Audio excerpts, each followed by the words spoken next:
మహాదేవ శ్రీమాత్ర నమః. Welcome to our channel science భక్తి. ఈ వీడియో చేయడానికి ముఖ్య ఉద్దేశం ఏమిటి అంటే బెట్టింగ్ యాప్స్ లో అమౌంట్ చాలా మట్టుకు పోగొట్టుకొని ఆత్మహత్యలు చేసుకొని లేదా అసలు వారు మరణించేటువంటి సమయం లేకుండా ఉరి వేసుకోనో లేదా కాల్చుకోనో ఇలాంటి కొన్ని యాక్సిడెంట్స్ ఇలాంటివి కొన్ని అకాల మరణాలు పొందేటువంటి వారి గురించి అసలు సూసైడ్ అటెంప్ట్ కూడా చేయడం ఎంతో తప్పు.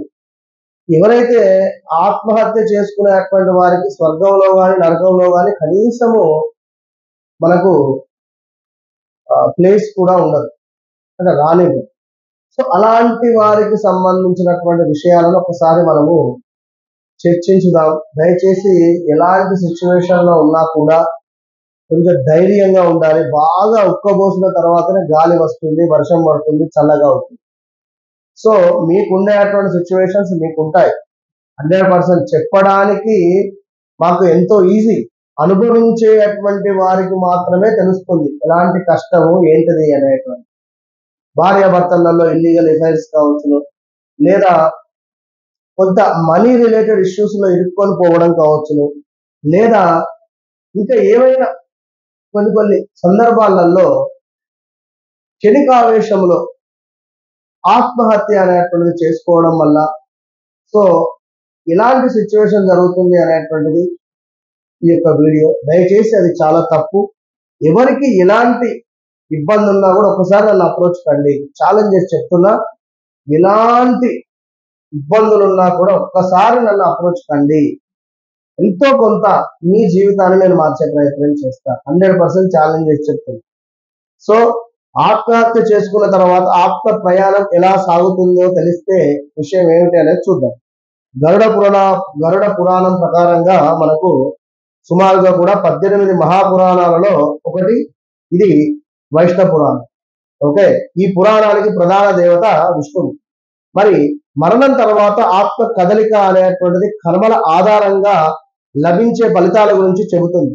ఈ మహాపురాణం సనాతన ధర్మంలో ఇది మరణం తర్వాత మోక్షాన్ని అందిస్తుంది అని చెప్పి నమ్ముతారు. కనుక సనాతన హిందూ మతంలో మరణం తర్వాత గరుడ పురాణాన్ని వినాలి అనేటువంటి నియమం కూడా ఉంది. మరణించిన తర్వాత గరుడ పురాణాన్ని కూడా ఇక్కడ ఒక కథలాగా కొందరు చెప్తూ ఉంటారు. అయితే ఇక్కడ అగ్ని పురాణం తర్వాత గరుడ పురాణం అనేటువంటిది రచించబడింది. ఈ పురాణాన్ని విష్ణువు నుంచి గరుడు విన్నాడు. అయితే తర్వాత కష్టపురుషుకి వివరించాడు. మరణం తర్వాత గరుడ పురాణం వినడానికి ఒక నిబంధన అనేటువంటిది ఉంది. మరి మరణం తర్వాత జీవి చేసే ప్రయాణం గురించి మాత్రమే కాదు, ఆత్మహత్య చేసుకున్నటువంటి వ్యక్తి ఆత్మ ఎలా ప్రయాణిస్తుందో కూడా మనకు వివరిస్తున్నారు. ఇక్కడ తెలుసుకుందాం. మరి గరుడ పురాణం ప్రకారంగా ఆత్మహత్య చేసుకునే వ్యక్తి బాధలు అనేటువంటిది అర్థం కాదు, తనకు ఉండేటువంటి బాధలు. భూమిపై ఆత్మహత్య చేసుకునే వ్యక్తికి మరణానంతర ఎక్కడగా అతని ఆత్మకు స్థానం అనేటువంటిది లభించదు. అతని ఆత్మ సంచరిస్తూనే ఉంటుందట. ఆత్మహత్య గురించి గరుడ పురాణంలో ఏం చెప్పారో తెలుసుకుందాం. మనకు అకాల మరణము కారణంగా 7 చక్రాలు కూడా అసంపూర్ణంగా ఉంటాయి. సో గరుడ పురాణం ప్రకారం జీవితంలోని 7 చక్రాలను పూర్తి చేసినటువంటి వారికి మరణం తర్వాత మోక్షం లభిస్తుంది.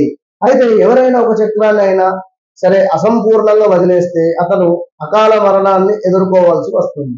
అలాంటి వ్యక్తుల ఆత్మ చాలా బాధపడాల్సి ఉంటుంది. గరుడ పురాణం ప్రకారం ఆకలితో మరణించడం కావచ్చును, హింసతో మరణించడం కావచ్చును, ఉరి వేసుకొని మరణించడం కావచ్చును, శరీరాన్ని కాల్చుకొని మరణించడం కావచ్చును, పాము కాటుతో మరణించడం కావచ్చును, విషం తాగడము లేదా ఉరి వేసుకోవడము, ఇలా వాటర్లో దూకడం కానీ నీటిలో ఇలా ఆత్మహత్య చేసుకోవడం, ఇవన్నీ అకాల మరణంలోకి వస్తాయి. దీని అర్థం మరణాల జీవిత కాలాన్ని కంటే సమయాన్ని ముందే మనము దీన్ని సంభవిస్తాం.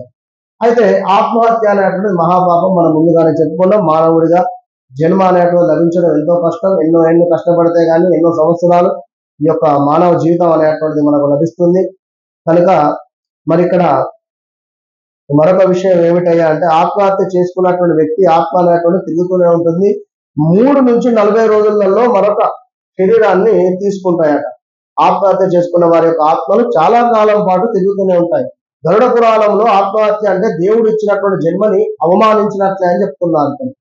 కనుక ఆత్మహత్య చేసుకున్న వారికి స్వర్గం లేదా నరకంలో స్థానం అనేటువంటి లభించదు. వారు ప్రపంచం మరణానంతరం జీవితం మధ్య చిక్కుకొని అల్లాడిపోతూ ఉంటారు. మరి జీవితంలో ప్రతి ఒక్కరు కూడా సుఖ దుఃఖాన్ని ఎదుర్కోవాల్సి వస్తుంది. భూమిపై జీవించడానికి కష్టపడాలి. కానీ గరుడ పురాణం ప్రకారం ఆత్మహత్య చేసుకున్న వ్యక్తి ఆత్మ మరణం తర్వాత కూడా బాధపడాల్సి వస్తుంది. అతని ఆత్మ చంచలంగా ఉంటుంది. మరణం తర్వాత కూడా అతని ఆత్మ జీవన పోరాటాలు, ప్రేమ దుఃఖాలు మొదలైన వాటి గురించి ఆలోచిస్తూ ఉంటాయి. ఆత్మహత్య చేసుకున్న వ్యక్తి ఆత్మ సంచరించే అటువంటి ఆత్మగానే ఉండిపోతుంది అని చెప్పడం జరుగుతుంది. ఇంకా అదే విధంగా ఇక్కడ మరొక ముఖ్యమైన ఆత్మహత్య మహాపాపం చెప్తున్నాం. మానవుడిగా జన్మ లభించడం చాలా కష్టం. ఈ జీవితంలో ఎన్నో తపస్సు పొందితేనే మానవ జీవితం లభిస్తుంది. ఎవరైనా ఆత్మహత్య చేసుకుంటే అతను నరకం అనుభవించాల్సి ఉంటుంది. ప్రతి ఒక్కరూ మానవుడిగా జన్మించే అవకాశం పొందారని నమ్ముతారు. ఎవరైనా మరణించి ఆత్మగా మారినప్పుడు అతని ఆత్మని 13 వేరు ప్రదేశాలకు పంపుతారట. ఎవరైనా ఆత్మహత్య చేసుకుంటే అతని ఆత్మని 7 నరకాలలో ఒకదానికి పంపుతారు. సో అక్కడ అతని ఆత్మ దాదాపు 60 సంవత్సరాలు గడపాలట. అంటే చూడండి ఎంతటి పరిస్థితులు అనేటువంటిది ఉంటుంది. కనుక ఆత్మహత్య అనేటువంటి మహాపాపం. సో ఎలాంటి ఒడిదుడుకులున్నా, ఎలాంటి సమస్యలున్నా కూడా అద్భుతమైనటువంటి రెమెడీస్ ఎన్నెన్నో ఉంటాయి. అవి చేసుకుని ముందుకు వెళ్ళండి. All the best.